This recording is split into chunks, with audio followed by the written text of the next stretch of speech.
Just a few months ago, something happened that most people didn't take seriously. A warning was issued about the global order, and almost no one paid attention. But what if that warning was actually the beginning of something much bigger? What if the world isn't just changing, but being completely reshaped right in front of us? Today, we are talking about a moment that may go down as a turning point in global politics. Because what happened in Ireland wasn't just another diplomatic visit. It was something far more important. It was a signal, a shift, and possibly the start of a new global strategy. And at the center of it all is Mark Carney. Now here's the question you need to ask yourself right away. Was this just political talk? Or was this the blueprint for a completely new world order? Let's break it down. Just months ago, Mark Carney made headlines when he warned that the global order was beginning to fracture. He pointed directly at rising tensions, shifting alliances, and the growing unpredictability of major powers, including the influence of Donald Trump. At the time, many dismissed his comments as political exaggeration. Just rhetoric. Just another leader making bold claims. But fast forward to today, standing in Ireland, Carney didn't just repeat those concerns. He did something very different. He stopped talking about what's breaking and started talking about what comes next. Ireland and Canada are navigating a global rupture, not a quiet transition. The post-Cold War world of rules-based order is breaking down. Multilateral institutions have weakened. Economic integration, from which we have benefited, is being weaponized.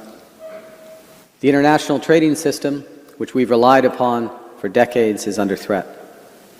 And at the same time, new technologies from artificial intelligence to cyber and quantum are changing the nature of war, the structure of economies, and the possibilities of human advancement. Climate change is no longer a warning, it's here. Last month, as you know and you felt, Ireland experienced its hottest May on record. In Canada last year, forests larger than Ireland burned in the drought and heat. Global conflicts are expanding and evolving. They're more than kinetic, as horrible as that is. They're economic, they're social, they're technological. Canada, Ireland, and Europe are increasingly and more immediately vulnerable to once distant threats.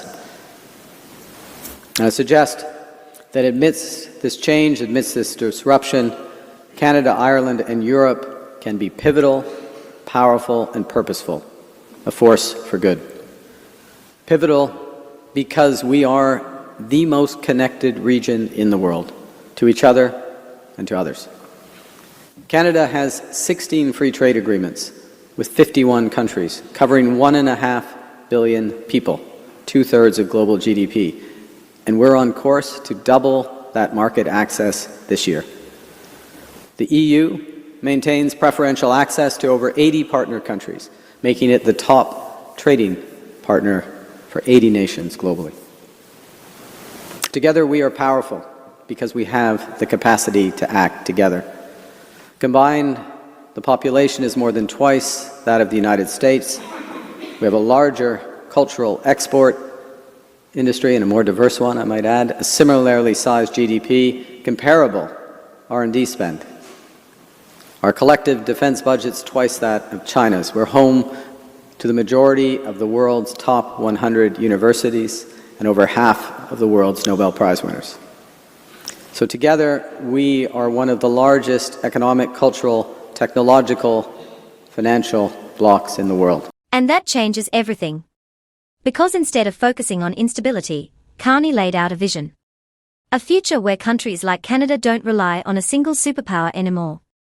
A future built on multiple partnerships, diversified alliances, and strategic independence. Think about that for a second. For decades, many countries operated under one simple assumption. The more connected the global economy becomes, the more stable the world will be. But what if that assumption was wrong? Because in recent years, we've seen something very different happen. Supply chains have been disrupted. Trade has become political. Economic relationships are now being used as leverage. And suddenly, dependence doesn't look like strength anymore. It looks like risk. That's exactly the reality Carney addressed. He made it clear that Canada's future cannot rely on a single partner. Instead, it must be built on flexibility, adaptability, and choice. And that's why Europe keeps showing up in his strategy. Because from Carney's perspective, Europe represents something critical: options. Options for trade. Options for collaboration.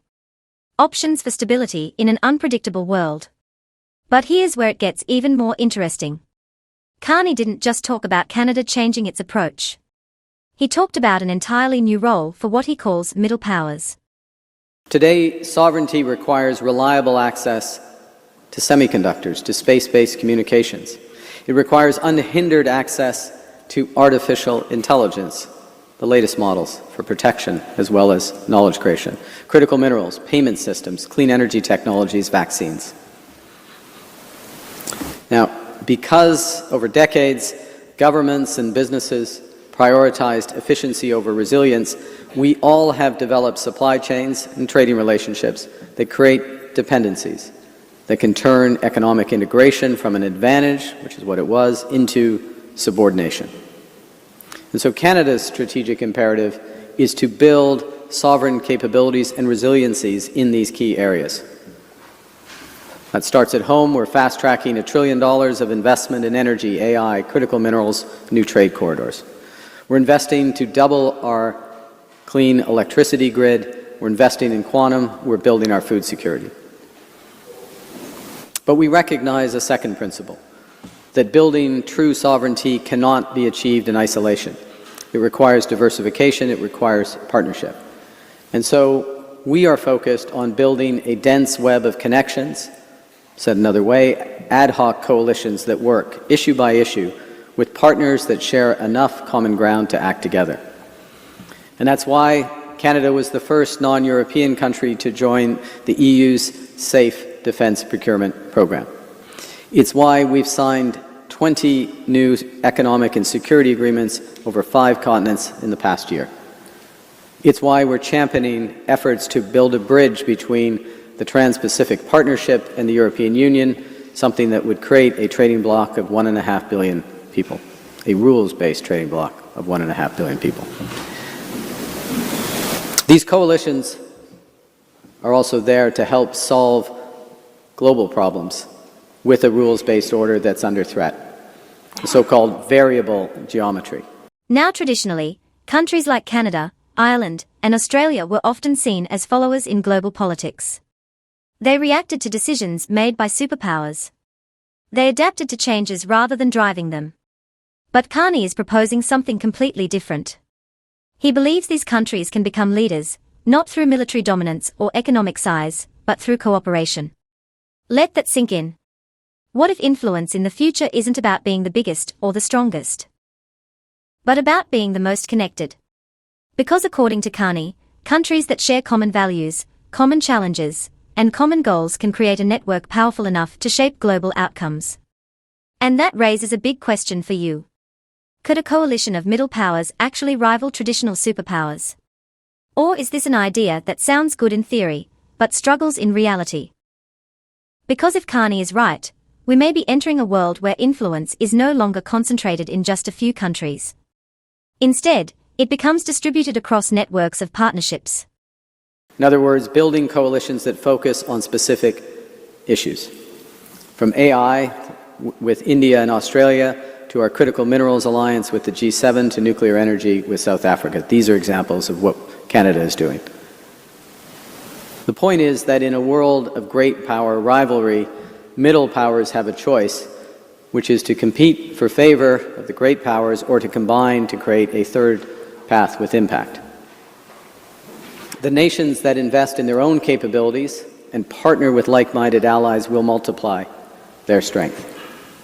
They become a more effective bloc to deter aggression, to protect their supply chains, and to realize their core economic interests, and because of the economic interests, their social values.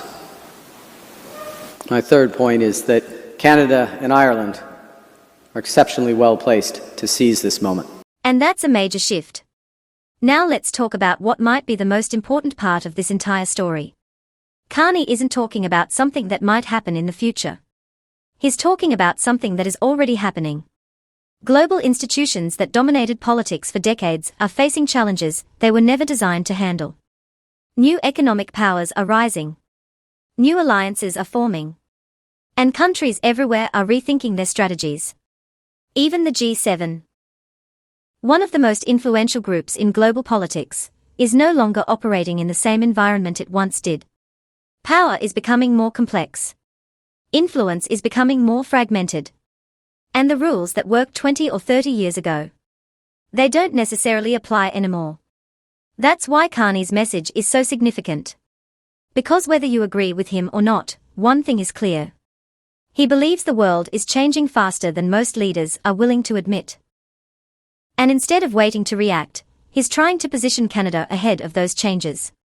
Now here's something you should really think about. Is this strategy proactive leadership? Or is it a risky shift away from long-standing alliances? Because for Canada, the relationship with the United States has always been central. It's been the foundation of trade, security, and economic stability. So what happens if that foundation starts to shift? Does diversification strengthen Canada? Or create new uncertainties? You're going back to France, having been there this week for the critical G7 summit. And I wonder, the reference, of course, has been made again to your Davos speech, the rupture, the breakdown in the world order, essentially. Certainly the institutions that we're familiar with are under pressure. Is there a prospect at all at this meeting for even the beginnings of a sense of what a new order might look like? I mean, I'm conscious of the old Antonio Gramsci quote that the old world is dead, but the new one cannot yet be born. Are we still in that phase? Is it too much to hope for just some strands of possibility and opportunity in France? Yes, possibly. Certainly, here's a safe answer. The strands of that new order yet to be born could be woven in Evian, which is the G7, and maybe I'll justify that. First, who's at the table? It's more than the G7. More than half the meeting will include so-called outreach partners, particularly India, the leaders of India, the leaders of Brazil, the Gulf states as well. The leader of Kenya, Mr. Ruto, will be there. So a series of other partners which bring a broader perspective and a broader element of the solution. So that's the first. And it's a recognition that the G7, if it ever did run the world, no longer runs the world or pretends to. The second is there are a few issues that are moving, in my judgment, quite rapidly, where this absence of rules or standards or common coordination are laying bare the risks that we're running. And sometimes I'll suggest that it's easier to solve a new problem than it is to go back and fix the enduring one. And I'll make that tangible, which is that AI is effectively unregulated as we sit here. There are initiatives at the national level, the initiatives coming at the European level. We are taking measures, but the training of models, the accessibility to models and agents is unregulated. That has issues from perspective of child safety. There are other issues. That's the debate.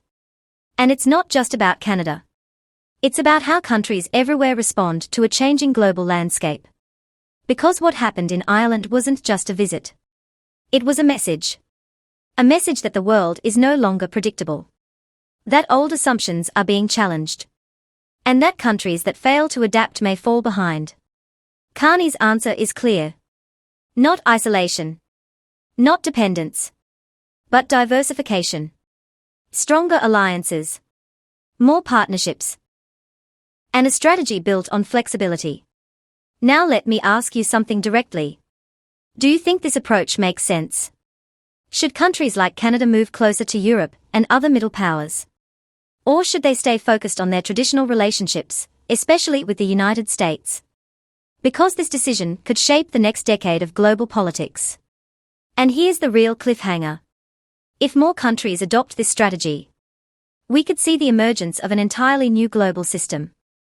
Drop your thoughts in the comments below. Don't forget to like this video, share it with others who follow global politics, and subscribe for more content like this. Thanks for watching, and I'll see you in the next one.